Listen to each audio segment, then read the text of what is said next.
이제 오늘 우리에게 주신 하나님 말씀 함께 나눕니다. 오늘은 예레미야 48장 1절부터 47절까지 말씀 함께 보겠습니다. 제 48장.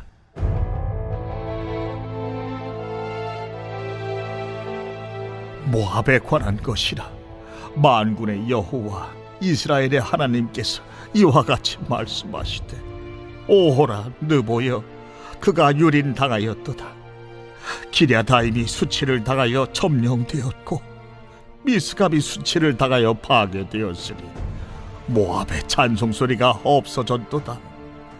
헤스본에서 무리가 그를 해하려고 악을 도모하고 이르기를, 와서 그를 끌어서 나라를 이루지 못하게 하자 하는도다. 만맨이여, 너도 조용하게 되리니 칼이 너를 뒤쫓아 가리라. 호로나임에서 부르짖는 소리여, 황폐와 큰 파멸이로다. 모압이 멸망을 당하여 그 어린이들의 부르짖음이 들리는도다. 그들이 루힌 언덕으로 올라가면서 울고 호로나임 내리막길에서 파멸의 고통스러운 울부짖음을 듣는도다. 도망하여 내 생명을 구원하여 광야의 노간주 나무같이 될지어다. 내가 네 업적과 보물을 의뢰함으로 너도 정복을 당할 것이요, 그 모습은 그의 제사장들과 구원관들과 함께 포로 되어 갈 것이라. 파멸하는 자가 각 성읍에 이를 것인즉 한 성읍도 면하지 못할 것이며, 골짜기가 멸망하였으며 평지는 파멸되어 여호와의 말씀과 같으리로다. 모압의 날개를 주어 나라 피하게 하라. 그 성읍들이 황폐하여 거기에 사는 자가 없으리로다. 여호와의 일을 게을리 하는 자는 저주를 받을 것이요, 자기 칼을 금하여 피를 흘리지 아니하는 자도 저주를 받을 것이로다. 모압은 젊은 시절부터 평안하고 포로도 되지 아니하였으므로 마치 술이 그 찢기 위에 있고 이 그릇에서 저 그릇으로 옮기지 않은 같았어. 그 맛이 남아있고 냄새가 변하지 아니하였도다. 그러므로 여호와께서 말씀하시니라. 날이 이르리니 내가 술을 옮겨 담는 사람을 보낼 것이라. 그들이 기울여서 그 그릇을 비게 하고 그 병들을 부수리니 이스라엘 집이 베델을 의뢰함으로 수치를 당한 것 같이 모압이 그 못으로 말미암아 수치를 당하리로다. 너희가 어찌하여 말하기를 우리는 용사요 능란한 전사라 하느냐. 만군의 여호와라 일컫는 왕께서 이와 같이 말하노라. 모압이 황폐하였도다. 그 성읍들은 사라졌고 그 선택받은 장정들은 내려가서 죽임을 당하니 모압의 재난이 가까웠고 그 고난이 속히 닥치리로다. 그의 사면에 있는 모든 자여, 그의 이름을 아는 모든 자여, 그를 위로하며 말하기를 어찌하여 강한 막대기 아름다운 지팡이가 부르짖는고 할지니라. 기본에 사는 딸아, 네 영화에서 내려와 메마른 데에 앉으라. 모압을 파멸하는 자가 올라와서 너를 쳐서 네 요새를 깨뜨렸음이로다. 아르엘에 사는 여인이여, 길 곁에 서서 지키며 도망하는 자와 피하는 자에게 무슨 일이 생겼는지 물을지어다. 모압이 패하여 수치를 받나니 너희는 울면서 부르짖으며 아르논가에서 이르기를 모압이 황폐하였다 할지어다. 심판이 평지에 이르렀나니 곧 홀론과 야사와 네바앗과 디본과 느보와 벳디블라다임과 기랴다임과 벳가물과 벳무원과 그리엇과 보스라와 모압 땅 원근 모든 성읍이로다. 모압의 뿔이 잘렸고 그 팔이 부러졌도다. 여호와의 말씀이니라. 모압으로 취하게 할지어다. 이는 그가 여호와에 대하여 교만함이라. 그가 그 토한 것에서 뒹굴므로 조롱거리가 되리로다. 내가 이스라엘을 조롱하지 아니하였느냐? 그가 도둑 가운데에서 발견되었느냐? 내가 그를 말할 때마다 네 머리를 흔드는도다. 모압 주민들아, 너희는 성읍을 떠나 바위 사이에 살지어다. 깊은 골짜기 어귀 가장자리에 깃들이는 비둘기같이 할지어다.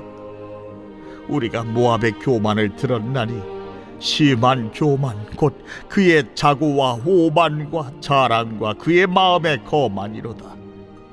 여호와의 말씀이니라. 내가 그의 노여워함에 허탈함을 아노니 그가 자랑하여도 아무것도 성취하지 못하였도다. 그러므로 내가 모압을 위하여 울며 온 모압을 위하여 부르짖으리니 무리가 길헤레스 사람을 위하여 신음하리로다.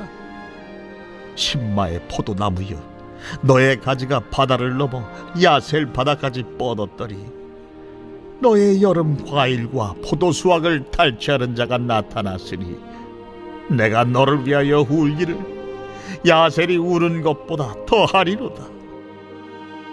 기쁨과 환희가 옥토와 모압 땅에서 빼앗겼도다. 내가 포도주 틀에 포도주가 끊어지게 하리니 외치며 밟는 자가 없을 것이다. 그 외침은 즐거운 외침이 되지 못하리로다. 헤스본에서 엘르알레를 지나 야스까지와 소알에서 호르나임을 지나 에글라 셀리시아에 이르는 지역에 사는 사람들이 소리를 내어 부르짖음은 니무림의 물도 황폐하였음이로다. 여호와의 말씀이라. 모압 산당에서 제사하며 그 신들에게 분향하는 자를 내가 끊어버리리라. 그러므로 나의 마음이 모압을 위하여 피리같이 소리내며 나의 마음이 기르레스 사람들을 위하여 피리같이 소리내나니 이는 그가 모은 재물이 없어졌습니다. 모든 사람이 대머리가 되었고 모든 사람이 수염을 밀었으며 손에 칼자국이 있고 허리에 굵은 배가 뚫렸고 모압의 모든 지붕과 거리 각처에서 슬피 우는 소리가 들리니 내가 모압을 마음에 들지 않는 그릇같이 깨뜨렸습니다. 여호와의 말씀이니라. 어찌하여 모압이 파괴되었으며 어찌하여 그들이 애곡하는가. 모압이 부끄러워서 등을 돌렸도다. 그런즉 모압이 그 사방 모든 사람의 조롱거리와 공포의 대상이 되리로다. 이는 여호와의 말씀이니라. 보라, 그가 독수리같이 날아와서 모압 위에 그의 날개를 펴리라. 성읍들이 점령을 당하며 요새가 함락되는 날에 모압 용사의 마음이 산구를 당하는 여인 같을 것이라. 모압이 여호와를 거슬러 자만하였으므로 멸망하고 다시 나라를 이루지 못하리로다. 모압 주민아, 두려움과 함정과 올무가 네게 닥치나니 두려움에서 도망하는 자는 함정에 떨어지겠고 함정에서 나오는 자는 올무에 걸리리니 이는 내가 모압이 벌받을 해가 임하게 할 것임이라. 도망하는 자들이 기진하여 헤스본 그늘 아래에 서리. 이는 불이 헤스본에서 나며 불길이 시혼 가운데 나서 모압의 살적과 떠드는 자들의 정수리를 사름이로다. 모압이여, 내게 화가 있도다. 그 모스의 백성이 망하였도다. 내 아들들은 사로잡혀 갔고 내 딸들은 포로가 되었도다. 그러나 내가 마지막 날에 모압의 포로를 돌려보내리라. 여호와의 말씀이니라. 모압의 심판이 여기까지니라. 오늘 본문은 모압을 향한 경고와 심판의 메시지를 담고 있습니다. 모압은 아브라함의 조카인 롯으로부터 시작된 지파입니다.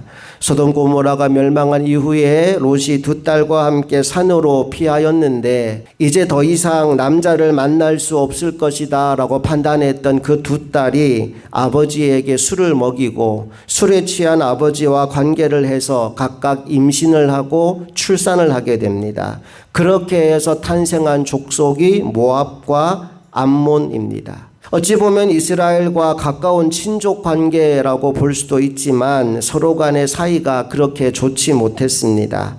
모압은 남유다의 바로 이웃에 있는 나라였지만 늘 이스라엘을 괴롭히고 또 유다 민족이 재앙을 당하면 조롱하고 비웃고 즐거워하던 그런 민족이었습니다. 오늘 본문 27절에도 보면 그 내용이 담겨 있어요. 27절 읽어볼게요. 내가 이스라엘을 조롱하지 아니하였느냐? 그가 도둑 가운데서 발견되었느냐? 내가 그를 말할 때마다 내 머리를 흔드는도다. 이스라엘의 어려움을 도와주고 돌보고 걱정하는 것이 아니라 어려움 당한 이스라엘을 조롱하고 비웃고 그것을 즐거워하는 민족이 모압이었다는 겁니다. 이제 그 모압을 향한 하나님의 심판의 메시지가 선포되는데 오늘 본문에 나오는 이유는 크게 세 가지입니다. 첫 번째 이유가 우상 숭배이고, 두 번째 이유가 그들의 안일함이고, 마지막 세 번째 이유가 그들의 교만함이었다라고 말씀합니다. 하나하나 살펴볼게요. 7절 말씀을 먼저 읽어봅니다. 7절 시작. 내가 내 업적과 보물을 의뢰함으로 너도 정복을 당할 것이요, 그모스는 그의 제사장들과 고관들과 함께 포로되어 갈 것이라.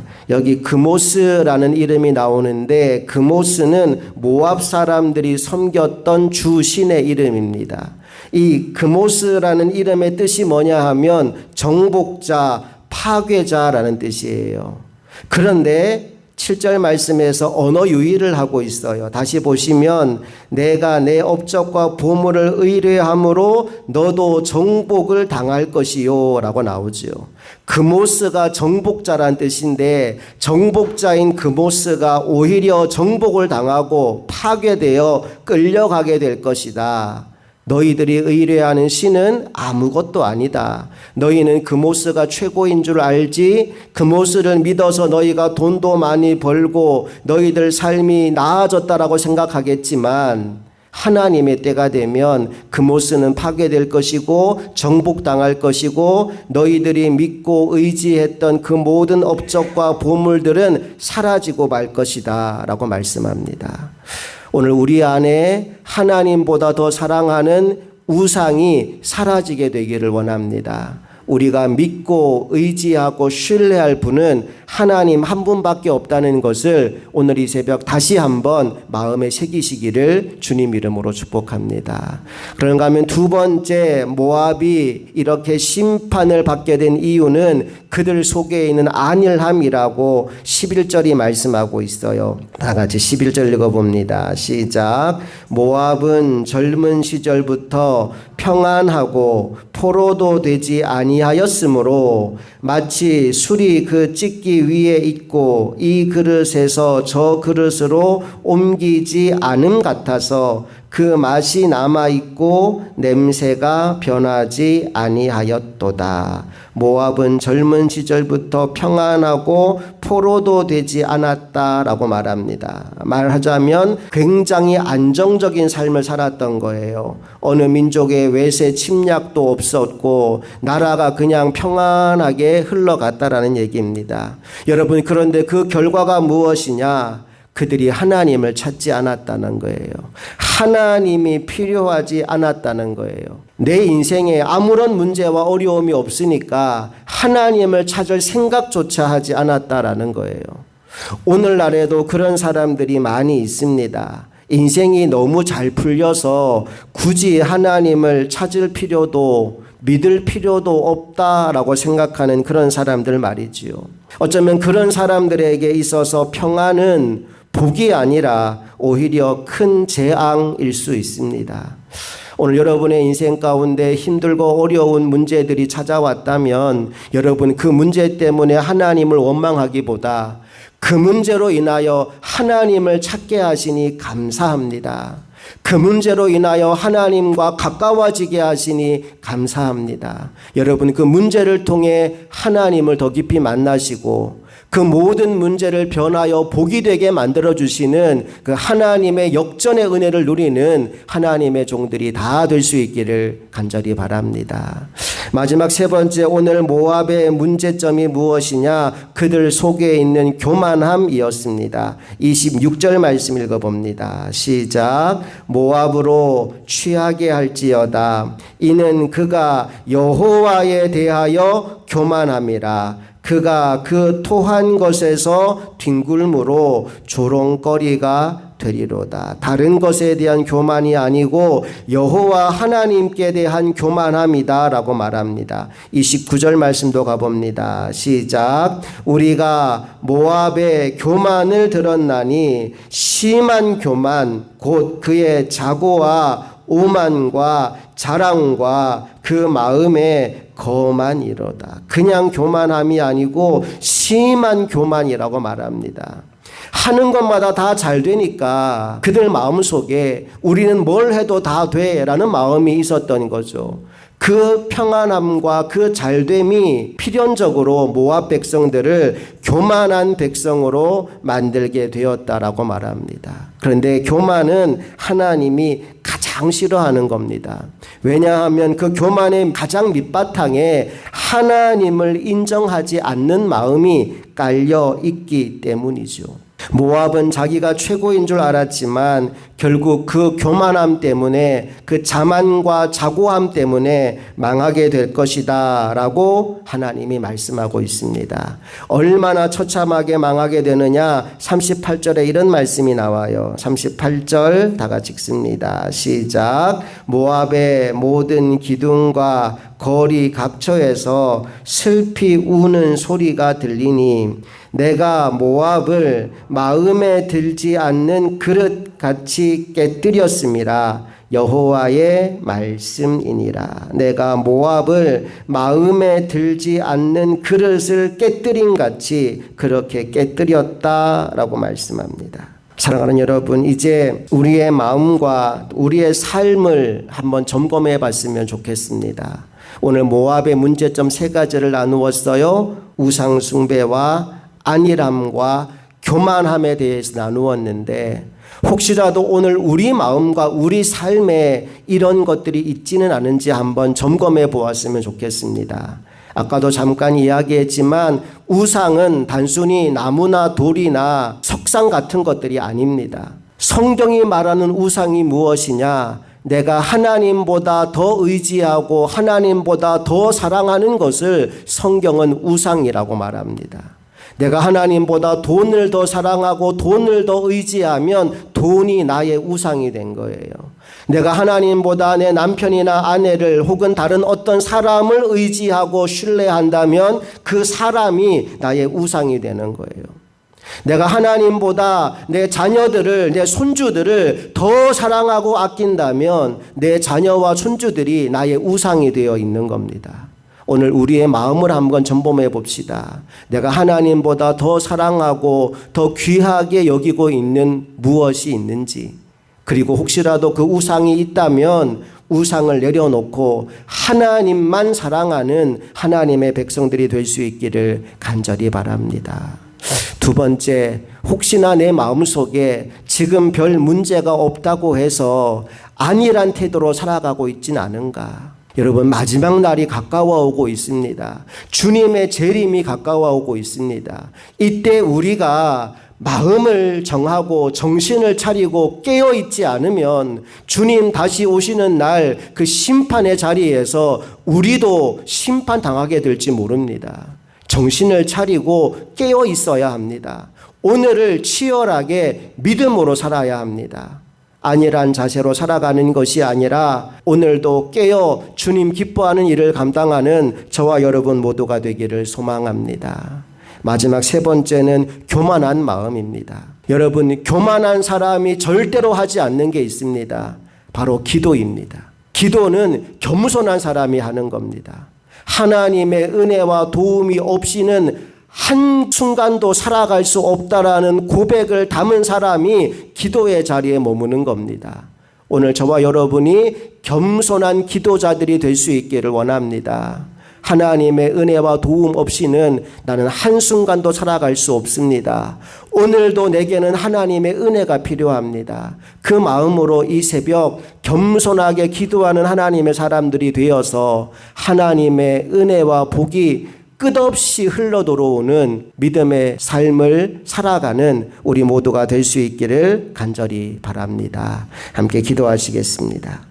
하나님 아버지, 오늘도 우리의 발걸음을 주님 전으로 인도하여 주심에 감사를 드립니다. 우리 마음에 우리가 의지하고 신뢰하던 모든 우상을 내려놓게 하여 주시고 오직 하나님만 섬기는 인생 되게 하여 주시옵소서. 안일한 마음 버리고 하나님을 갈망하는 마음이 우리 안에 회복되어지게 하여 주시옵소서. 목마른 사슴이 시냇물을 찾듯이 하나님을 갈망하여 찾는 인생 되게 하여 주시고 교만한 마음 다 내려놓고 겸손히 기도의 자리로 나아가게 하시고 겸손한 자에게 은혜와 복을 베풀어 주시는 하나님을 만나는 그 감격이 이 새벽에도 우리 모두에게 임하게 하여 주시옵소서. 우리 주 예수 그리스도의 이름으로 기도합니다. 아멘.